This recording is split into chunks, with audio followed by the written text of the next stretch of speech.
Good afternoon बच्चों आज हम आपकी व्याकरण की बुक का नया चैप्टर पढ़ेंगे, सर्वनाम।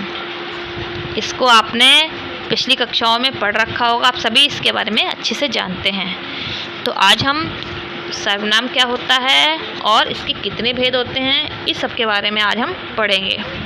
तो बच्चों, सर्वनाम को इंग्लिश में क्या बोलते हैं? प्रोनाउन।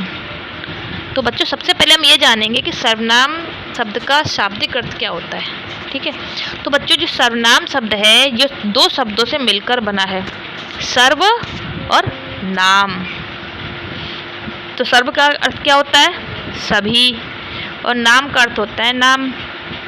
तो इससे दोनों को मिलाया जाता है तो क्या बनता है? इसका अर्थ क्या बनता है? सभी का नाम।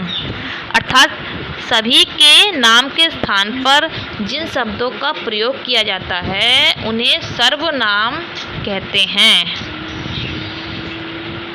ठीक है, जैसे हम कुछ वाक्य पढ़ते हैं। कनिका 7वीं कक्षा में पढ़ती है।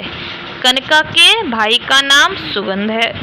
कनिका की माताजी अध्यापिका है। तो बच्चों, यहाँ पर आपने जो वाक्य पढ़े उसमें कनिका जो है वो क्या है? संज्ञा है बच्चों। लेकिन उपयुक्त वाक्यों में जब हम वाक्यों को जोड़ेंगे तो बार बार कनिका शब्द का जो प्रयोग होता है वो अच्छा नहीं लगता, इससे वाक्य की सुंदरता नहीं आती। ठीक है, तो वाक्य को सुंदर बनाने के लिए बच्चों हम क्या करते हैं? कनिका के जगह पर जिन शब्दों का प्रयोग करते हैं उन्हें सर्वनाम कहते हैं। जैसे कनिका 7वीं कक्षा में पढ़ती है, उसके भाई का नाम सुगंध है, उसकी माताजी अध्यापिका हैं। ठीक है, तो यहाँ पर हमने क्या किया?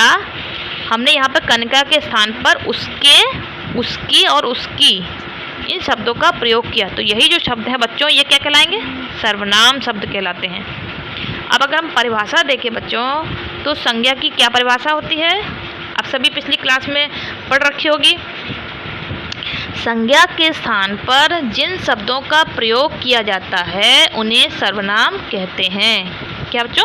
संज्ञा के स्थान पर जिन शब्दों का प्रयोग किया जाता है उन्हें सर्वनाम कहते हैं। चलो, अब हमने ये जान लिया कि सर्वनाम किसे कहते हैं। अब आगे पढ़ते हैं सर्वनाम के भेद कितने होते हैं। तो बच्चों, सर्वनाम के 6 भेद होते हैं, है ना। देखिए, पहला होता है पुरुषवाचक सर्वनाम, दूसरा निश्चयवाचक सर्वनाम, तीसरा अनिश्चयवाचक सर्वनाम, चौथा प्रश्नवाचक सर्वनाम और पांचवा संबंधवाचक सर्वनाम, छठा निजवाचक सर्वनाम। तो बच्चों, सबसे पहले हम एक एक करके जो भेद हैं उनके बारे में जानेंगे। तो सबसे पहले कौन सा है? पुरुषवाचक सर्वनाम। तो बच्चों, इस सर्वनाम में क्या होता है बच्चों? वक्ता, वक्ता माने होता है बोलने वाला, और श्रोता माने सुनने वाला, और अन्य व्यक्ति मतलब वक्ता और श्रोता के अलावा जो अन्य व्यक्ति होते हैं जिनके बारे में बात की जाती है, इनके लिए जिन सर्वनाम शब्दों का प्रयोग किया जाता है उन्हें पुरुषवाचक सर्वनाम कहते हैं। जैसे मैं, हम, तुम, वह, वे, उनका। उदाहरण के लिए जैसे बच्चों, मैं खाना खा रहा हूँ। ठीक है, हम विद्यालय जा रहे हैं। तो बच्चों, यहाँ पर जो है वक्ता है वो स्वयं के बारे में बता रहा है। या फिर तुम कहाँ जा रहे हो, तो तुम कौन हुआ? ये सुनने वाला हुआ। या फिर कहे कि वह खेल रहे हैं, तो वह कौन है? ये अन्य व्यक्ति है। तो यहाँ पर जिन शब्दों का प्रयोग हुआ है उन्हें क्या बोलेंगे? पुरुषवाचक सर्वनाम। तो बच्चों, पुरुषवाचक सर्वनाम के 3 भेद होते हैं। ठीक है, पहला होता है उत्तम पुरुषवाचक सर्वनाम, दूसरा होता है मध्यम पुरुषवाचक सर्वनाम, और तीसरा अन्य पुरुषवाचक सर्वनाम। तो बच्चों, सबसे पहले उत्तम पुरुषवाचक सर्वनाम किसे कहते हैं? तो बच्चों, वक्ता अपने लिए, अर्थात जो बोलने वाला होता है वो जिन शब्दों का बोलने वाले के लिए जिन शब्दों का प्रयोग किया जाता है, जो वक्ता, उन शब्दों को उत्तम पुरुषवाचक सर्वनाम कहते हैं। जैसे मैं सोहन का मित्र हूँ, मुझे साफ सुथरा रहना पसंद है, हमें विद्यालय साफ होना चाहिए, या हम प्रातः व्यायाम करते हैं। तो यहाँ पर उपयुक्त वाक्यों में मैं, मुझे, हम, हमें, ये जो शब्द हैं ये क्या है, उत्तम पुरुषवाचक सर्वनाम है, क्योंकि ये वक्ता के बारे में बोला जा रहा है। अब है दूसरा मध्यम पुरुषवाचक सर्वनाम। तो बच्चों इसमें जो सुनने वाला होता है अर्थात श्रोता, उसके लिए जिन सर्वनाम शब्दों का प्रयोग किया जाता है उन्हें मध्यम पुरुषवाचक सर्वनाम कहते हैं। जैसे तुम्हें अपनी पेंसिल लानी चाहिए, या तुम्हें समय से विद्यालय आना चाहिए, तुमने सुंदर चित्र बनाया है, या तुम क्या कर रहे हो। यहाँ पर जो सुनने वाला है उसके लिए इन शब्दों का प्रयोग हुआ है कि तुम, तुम्हारा, तुमने, तुम्हें। तो ये शब्द क्या है बच्चों, मध्यम पुरुषवाचक सर्वनाम है। तीसरा है बच्चों अन्य पुरुषवाचक सर्वनाम। इसमें क्या होता है बच्चों, जो वक्ता और श्रोता दो लोगों के बारे में बताया मैंने अभी ऊपर। वक्ता माने बोलने वाला और श्रोता माने सुनने वाला। तो इनके अलावा अन्य व्यक्ति के लिए जिन शब्दों का प्रयोग होता है सर्वनाम शब्दों का, उन्हें क्या कहते हैं, अन्य पुरुषवाचक सर्वनाम शब्द कहते हैं। जैसे वह बाहर खड़ा है, वे घर आ चुके हैं, उनको चित्र पूरा करना चाहिए, उन्हें भोजन करना चाहिए। ठीक है, तो यहाँ पर देखिए ना ये वक्ता है और ना ही क्या है ये श्रोता है, ये अन्य व्यक्ति हैं। तो यहाँ पर वह, वे, उसे, उनके, ये जो शब्द हैं ये क्या है, अन्य पुरुषवाचक सर्वनाम शब्द हैं। समझ में आ गया बच्चों? चलिए ठीक है, अब हम नेक्स्ट पढ़ते हैं। नेक्स्ट जो हमारा सर्वनाम का दूसरा भेद कौन सा है, निश्चयवाचक सर्वनाम।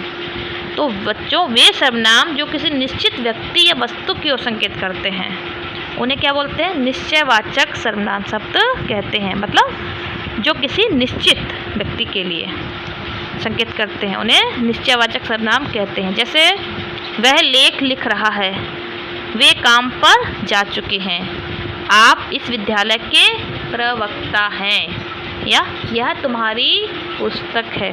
तो बच्चों यहाँ पर देखिए वह, वे, आप और यह, ये शब्द हैं, ये शब्द क्या है, यह निश्चयवाचक सर्वनाम है, क्योंकि ये एक निश्चित है कि वह लिख रहा है, वे निश्चित व्यक्ति है। ठीक है, यह तुम्हारी पुस्तक है, यह एक निश्चित वस्तु है।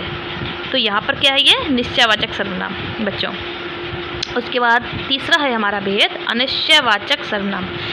वे सर्वनाम जो किसी निश्चित व्यक्ति या वस्तु की ओर संकेत नहीं करते। ठीक है, ऊपर वाले में बताया जो वे जो निश्चित वस्तु की ओर संकेत करते हैं। अब इसमें क्या है, इसका अपोजिट है, जो निश्चित व्यक्ति या वस्तु की ओर संकेत नहीं करते हैं उन्हें क्या बोलते हैं, उन्हें अनिश्चयवाचक सर्वनाम शब्द कहते हैं। जैसे कोई दरवाजे पर खड़ा है, दाल में कुछ पड़ा है, भिखारी को कुछ खाने के लिए दो, या उस समय किसी ने मेरी मदद की। तो बच्चों यहाँ पर देखिए कोई दरवाजे पर खड़ा है, ये कोई निश्चित नहीं है, कौन खड़ा है नहीं जानते हम उसके बारे में। भिखारी को कुछ खाने के लिए दो, कुछ निश्चित चीज़ नहीं है। ठीक है, जब कहें कि भिखारी को चावल दो तो ये निश्चित हो गया, मगर भिखारी को कुछ खाने को दो तो ये अनिश्चित चीज़ हो गई। तो ये जो शब्द हैं कोई, कुछ, किसी, कुछ, ये शब्द है, ये क्या है बच्चों, ये अनिश्चयवाचक सर्वनाम शब्द कहलाते हैं। इसके बाद बच्चों चौथा जो हमारा भेद है वो है प्रश्नवाचक सर्वनाम। इसका अर्थ ये होता है बच्चों जिन सर्वनाम शब्दों का प्रयोग प्रश्न पूछने के लिए किया जाता है, ठीक है, उन्हें क्या बोलते हैं, प्रश्नवाचक सर्वनाम शब्द कहते हैं। जैसे कौन आया है, यह कल तुमने किसे बुलाया, या कौन दरवाजे पर खड़ा है। तो यहाँ बच्चों ये जो शब्द कौन है ये क्या है, सब है प्रश्नवाचक सर्वनाम शब्द हैं। इसके बाद बच्चों पांचवा जो हमारा भेद होता है सर्वनाम का वो है संबंधवाचक सर्वनाम। ये आप इसके जो शीर्षक से ही समझ गए होंगे। संबंधवाचक मतलब क्या होता है, जो किस सर्वनाम शब्द किसी वाक्य में आए हुए दो व्यक्तियों या वस्तुओं के बीच संबंध बताते हैं उसे क्या बोलते हैं, संबंधवाचक सर्वनाम। मतलब जो दो जो वस्तुएं हैं उनमें आपस में क्या संबंध है इसको बताएंगे, उसको क्या बोलेंगे, संबंधवाचक सर्वनाम। जैसे जिसकी लाठी उसकी भैंस, जिसकी लाठी उसकी भैंस। तो यहाँ बच्चों जिसकी और उसकी ये क्या है, सर्वनाम शब्द हैं। जैसे जैसा करोगे वैसा भरोगे। तो यहाँ जो दो वाक्य हैं इनको जोड़ने का काम कौन कर रहा है? जैसा और वैसा। तो ये जो शब्द हैं ये क्या कहलाएंगे? संबंधवाचक सर्वनाम। उसके बाद बच्चों जो हमारा आखिरी भेद है वो है निजवाचक सर्वनाम। तो बच्चों निजवाचक का अर्थ होता है स्वयं के लिए, खुद के लिए, मतलब जिन सर्वनाम शब्दों का प्रयोग अपने या स्वयं के लिए किया जाता है उन्हें क्या बोलते हैं? निजवाचक सर्वनाम। मतलब स्वयं के लिए किया है, ठीक है, तो उन्हें हम निजवाचक सर्वनाम शब्द कहते हैं। जैसे मैं अपना कार्य स्वयं करता हूँ, तो यहाँ पर स्वयं जो वो क्या है? ये निजवाचक सर्वनाम है। या पर कहें हम मैं अपने आप यह पता ढूंढ लूँगा, तो यहाँ पर अपने आप ये क्या है? ये निजवाचक सर्वनाम है। मरीज अब अपने आप ही चलने लगा, तो बच्चों मरीज अपने आप ही क्या? निजवाचक सर्वनाम। और मरीज क्या हुआ? ये संज्ञा हो गया। और ऊपर जैसे मैंने पढ़ा मैं अपना कार्य स्वयं करता हूँ, तो बच्चों मैं जो है वो क्या है? पुरुषवाचक सर्वनाम है, वक्ता है। और स्वयं ये वो खुद के लिए बोल रहा है, तो यह निजवाचक सर्वनाम शब्द है। ठीक है बच्चों। अब एक चीज़ और है, ये हमने पढ़ लिया कि सर्वनाम के भेद कितने होते हैं। एक और है पुरुषवाचक और निज सर्ववाचक जो सर्वनाम हमारे, मतलब पुरुषवाचक और निजवाचक सर्वनाम में क्या अंतर होता है?